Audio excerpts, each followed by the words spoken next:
आज हम देखते हैं फेंग के किस करने पे जिशान का भी मन करता है फेंग को किस करने की। बस उसकी तबीयत की वजह से नहीं कर पा रहा था, तब फेंग खुद ही उसे किस करती है। लेकिन दुख की बात ये थी कि ये सिर्फ जिशान का एक सपना था। वो अब तक बैठे बैठे फेंग के लेके ये सब सोच रहा था। अब ये नहीं तो शराब ही सही। शेंग के साथ ड्रिंक करते करते जिशान उसे फेंग के हिलर होने के बारे में बताता है। शेंग के हिसाब से यही तो उन्हें चाहिए था टियान को ठीक करने के लिए। वो बार बार जिशान से फेंग को बताने के लिए बोलता है। जिशान ऐसा नहीं करना चाहता था तो शेंग को उस पर बहुत गुस्सा आ जाता है।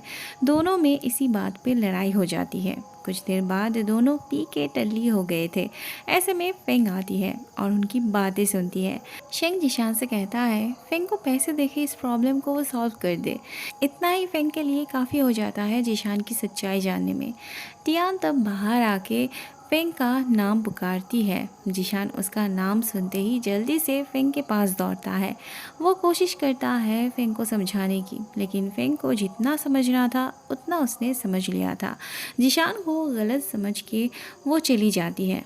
अगले सीन में हम देखते हैं जिशान फेंग को कॉल करता है, लेकिन उसका पापा फ़ोन के पास होने पे वो फ़ोन काट देते हैं। जिशान का भेजा हुआ मैसेज भी वो डिलीट कर देते हैं। वह पार्सल वाला अपने भाई के मेमोरियल पे आया था। थोड़ी देर बाद वह उसके भाई के गर्लफ्रेंड को हम देखते हैं। ये लड़की पार्सल वाले को समझाती है उसका ये रिवेंज लेने का मकसद छोड़ देना चाहिए। दुनिया में और भी बहुत अच्छी चीज़ें हैं। बातों ही बातों में पार्सल वाले को पता चलता है वो जिशान के कंपनी में काम करती थी। वो लड़की इसे ऑफिस दिखाने ले आती है। घूमते घूमते उसे फेंग के बैठने की जगह भी पता चल जाता है। वो लड़की ऑफिस की चाबी वही भूल जाती है तो पार्सल वाला चुपके से उठा लेता है। अगले सीन में हम देखते हैं जिशान पेंटिंग वापस करने के बहाने फेंग से मिलने आता है, लेकिन कुणाल उसे फेंग से मिलने देने से रोकता है। जिशान के साथ उसकी बात बिगड़ने लगती है। ऐसे में फेंग के पापा आ जाते हैं। वो भी जिशान को फेंग से मिलने नहीं देते। ऐसे में कुणाल कह देता है वो फेंग का प्रोटेक्टर था, जिसे सुन के जिशान की जैसे सारी उम्मीद चली जाती है फेंग से मिलने की। वहाँ फेंग बहुत खुश होकर पूछने आती है दरवाजे पे कौन आया था, लेकिन उसके पापा कहते हैं वेटर था। वो फेंग को जल्दी से बैग पैक कर लेने के लिए बोलते हैं, क्योंकि उन्हें आज ही ये शहर छोड़ के जाना था। वो चाहते थे फेंग को लेके वो एक ऐसी जगह चले जाए जहाँ उन्हें कोई ना जानते हो। फेंग के सामने कोई उम्मीद नज़र नहीं आ रही थी। वो अपने फ़ोन से जिशान की तस्वीर एक एक करके डिलीट करने लगती है। वहाँ पार्सल वाला एक दवाई बनाता है जो वो फेंग के याकुट में इंजेक्ट कर देता है और मौका देख के ऑफिस आके फेंग के टेबल पे वो रख देता है। तभी जिशान के आने पे वो वही छुप जाता है। जिशान थोड़ी देर वहाँ बैठता है, फेंग के चीज़ों को देखता है। उसके जाने के थोड़ी देर बाद फेंग आती है। उसे याकुट देख के जिशान के साथ बिताए हुए लम्हे याद आने लगती है। फिर वो उसे पी जाती है। अगले सीन में हम देखते हैं अब जब जिशान फेंग को टियान के लिए कुछ बोल नहीं सकता था तो शेंग दूसरे हीलर ढूंढने की बात करता है, और तभी हमें दूसरा हीलर दिखाया जाता है। वहाँ फेंग अपने पापा के साथ जाने की तैयारी में थी, लेकिन रास्ते में उसे पेट दर्द होने लगती है। मजबूरन उसे हॉस्पिटल लाना पड़ता है। उस तरफ कुणाल होटल आके जान पाता है फेंग और उसके पापा चेकआउट कर चुके थे। इवन वो तो कुणाल का प्रोटेक्टर रिंग भी यही छोड़ गए थे। कुणाल को लग रहा था ये जिशान का काम होगा, शायद उसी ने फेंग को कहीं छुपा के रखा होगा। इसीलिए वो सीधे जिशान के पास आता है जवाब मांगने। वान यहाँ थी तो जिशान उसके सामने चुप था। उसके जाते ही वो कुणाल से लड़ता है। उल्टा वो तो उसे ही दोषी ठहराता है, क्योंकि वो तो फेंग का प्रोटेक्टर था ना।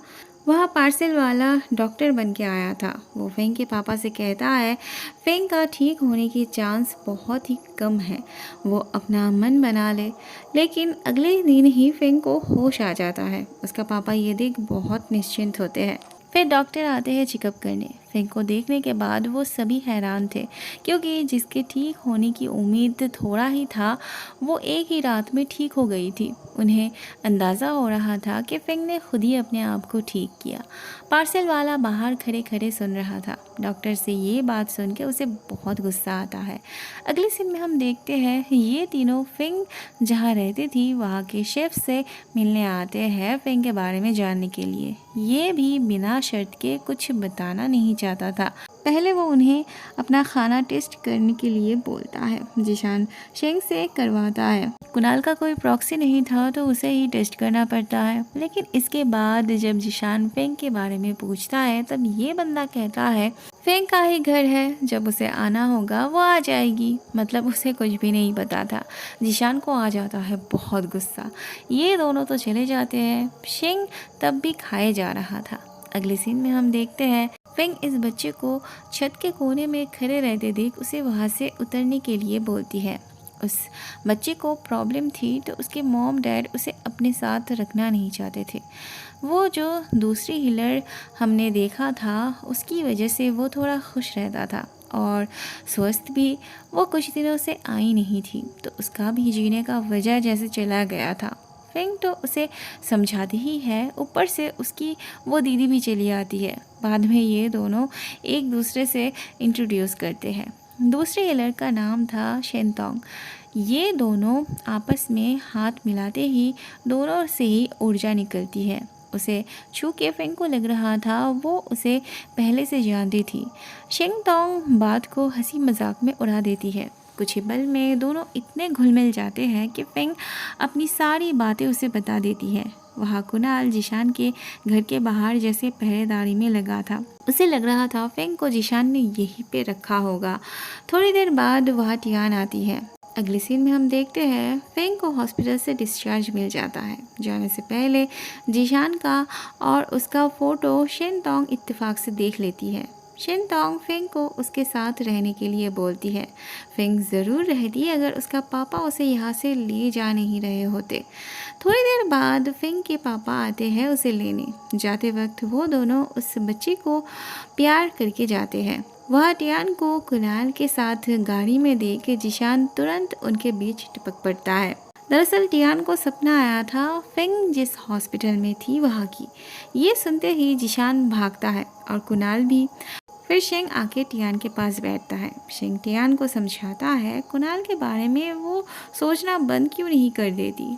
क्या उसे समझ नहीं आता वो फेंग को पसंद करता है। टियान को इससे कोई फ़र्क नहीं पड़ता था। उसके लिए कुणाल को पसंद करना दिल को सुकून देने वाली फीलिंग्स थी। वो इसी उम्मीद के साथ जीना चाहती थी कि एक ना एक दिन कुणाल ज़रूर उसे समझेगा। वहाँ इनकी मुलाकात शेनतोंग से हो जाती है। उन्हें पता चलता है फेंग थोड़ी देर पहले ही निकल गई थी। शेनतोंग जिशान को देखते ही पहचान जाती है। वो उससे हाथ मिला के हाय करती है। जिशान को हिलर वाली फीलिंग्स मिलती है उससे।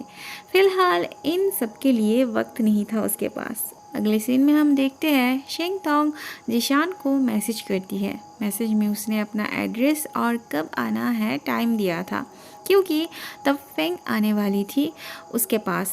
जिशान वक्त पे उसके पास चला आता है लेकिन शेनतोंग के इरादे कुछ ठीक नहीं लग रहे थे। वो पूरा वक्त जिशान को सिड्यूस करती जाती है। मजबूरन जिशान को वहाँ से जाना पड़ता है। अगली सीन में हम देखते हैं पार्सल वाला फिर से इससे मिलता है। ये लड़की हमेशा पार्सल वाले को अच्छी सलाह देती थी लेकिन पार्सल वाला इसके ज़रिए फेंग को चोट पहुंचाना चाहता था। ये शुरू में नहीं करना चाहती थी लेकिन बाद में क्या सोच के राज़ी हो जाती है। पता नहीं इनका क्या प्लान था। पार्सल वाले से मिला हुआ फ़ोटो वो एक किताब में रखती है। फिर मौका देख के जिशान को वो किताब ये कह के देती है कि फेंग की किताब थी ये, वो उसे दे दे।